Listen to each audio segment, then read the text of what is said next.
तो कुछ महीने पहले डॉली चाय वाला से मिलने बिल गेट्स उसके स्टॉल पे आया था। तब बहुत से लोगों के दिमाग में एक ही सवाल आया कि क्या मतलब हमारी इतनी पढ़ाई की, इतनी कोडिंग सीखने की, एआई मशीन लर्निंग जैसी टेक्नोलॉजी में एक्सपर्ट बनने का, जब बिल गेट्स मिलने के लिए जाता है एक चाय वाले से जिसे बिल गेट्स कौन है ये भी नहीं पता। कैसा लगा आपको, क्या अनुभव रहा? मेरे को बिल्कुल पता नहीं था। मैं तो समझा था कि फॉरेन कंट्री के बंदे हैं, इनको चाय पिलाना चाहिए, तो मैंने चाय पिलाया।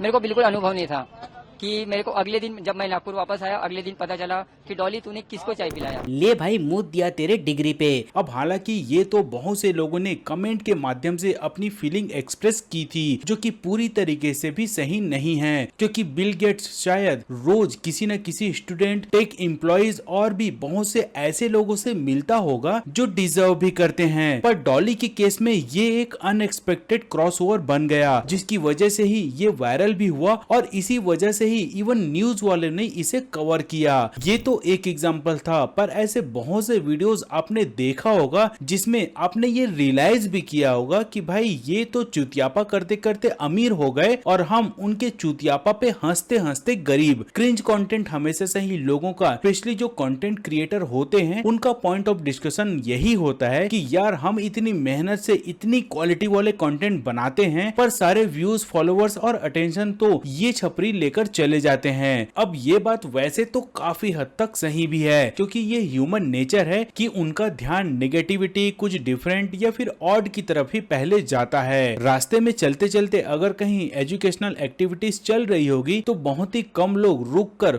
उस पे अपनी रुचि दिखाएंगे, मगर वहीं रास्ते में अगर कोई दो लोग झगड़ा कर रहे होंगे तो 100% लोग रुकेंगे ही, या कम से कम अपनी गाड़ी तो धीमे कर ही लेंगे। हाँ, यहाँ जेसीबी की खुदाई को एक एक्सेप्शनल मान सकते हैं, जो ना तो नेगेटिव होता है और ना ही पॉजिटिव, पर फिर भी लोग रुकते ही हैं। This is power of JCB की खुदाई। खैर, सो कहने का मतलब तो यही है कि क्रिंज कंटेंट भले ही देखने में या सुनने में बेकार लगे, पर यूट्यूब और इंस्टाग्राम का एल्गोरिदम इन्हें ही सबसे ज्यादा पसंद करता है, क्योंकि कमेंट ऐसे ही वीडियोस या शॉर्ट वीडियोस को ही ज्यादा मिलते हैं, भले ही वो हेट कमेंट हो या फिर गाली। एक्चुअली यही चीज किसी वीडियो को बूस्ट करती है और फिर इवेंचुअली वो वीडियो वायरल हो जाता है। और यही कारण है कि बहुत से लोग ना चाहते हुए भी क्रिंज कंटेंट बनाने लग जाते हैं। भाई, अपनी खुद की हंसी उड़ाना किसे पसंद है, मगर सच तो यही है कि लोगों के द्वारा हंसी उड़ने से यदि फेम और पैसा दोनों मिल रहा है तो भाई प्रॉब्लम ही क्या है। और इन सब के कारण ही अब इन दिनों ऐसे लोगों की बाढ़ सी आ चुकी है। आपको हर दूसरे स्क्रॉल में ऐसे ही बेढंगे तरीके से रील्स या शॉर्ट्स बनते हुए दिख जाएंगे, और फिर उसे देखने के बाद आपको ये जानने का मन करेगा कि लोग उसके बारे में क्या कह रहे होंगे, और इसी सब के कारण आप उस रील्स या शॉर्ट्स में ज्यादा से ज्यादा समय बिताने लग जाओगे, और जिसके कारण ही इंस्टाग्राम या यूट्यूब का एल्गोरिदम ये समझता है कि इस वीडियो में कुछ तो बात है, और फिर वो उसे अपने से प्रमोट करने लग जाता है। और यही सिलसिला दूसरे क्रिंज वीडियोस पे भी चलते रहता है, और बाद में जो लोग अनजाने में ऐसे वीडियोस को बूस्ट कर देते हैं, वही बाद में ये सवाल करते हैं कि इस वीडियो में ऐसा क्या है जो इतना वायरल हो गया है। वैसे इन सब को देखकर अगर आप डीमोटिवेट हो रहे होंगे तो मैं बता दूं कि इसकी दूसरी साइड भी ये है कि क्रिंज वीडियोस वाले कभी भी लंबी रेस के घोड़े नहीं बनते। उनका भले ही एक समय होता है जब वो पूरी पीक पर होते हैं, पर बहुत ही जल्दी वो उतनी ही तेजी से नीचे भी आ जाते हैं जितनी तेजी से वो ऊपर गए हुए होते हैं। और एक बार वो नीचे आ गए तो वापस से उठना उनके लिए ऑलमोस्ट नामुमकिन सा हो जाता है। वहीं दूसरी ओर अच्छे कंटेंट भले ही थोड़े टाइम लेते हैं, पर जब उनके कंटेंट चलने लगते हैं फिर वो रुकते नहीं हैं। उनकी अलग और अच्छी पहचान बनने लगती है, समाज में एक वैल्यू क्रिएट करते हैं, और उनको ऐसे फॉलोअर्स मिलते हैं जो उनके साथ लंबे समय तक जुड़े हुए रहते हैं। सो ओवरऑल, जैसे कि हर सिक्के के दो पहलू होते हैं, वैसे ही हर कंटेंट के भी दो पहलू होते हैं, और ये तो आपको डिसाइड करना है कि ज्यादा समय तक मेहनत करके लंबी रेस का घोड़ा बनना है, या फिर अपनी सेल्फ रिस्पेक्ट को साइड में रखकर कम मेहनत करके छोटी रेस का गधा बनना है। वैसे आप भी इस टॉपिक पे अपने विचार हमारे साथ कमेंट बॉक्स पर शेयर कर सकते हैं। तो आज के लिए फिलहाल इतना ही दोस्तों, मिलते हैं जल्द ही अगले वीडियो में, तब तक के लिए बाय बाय।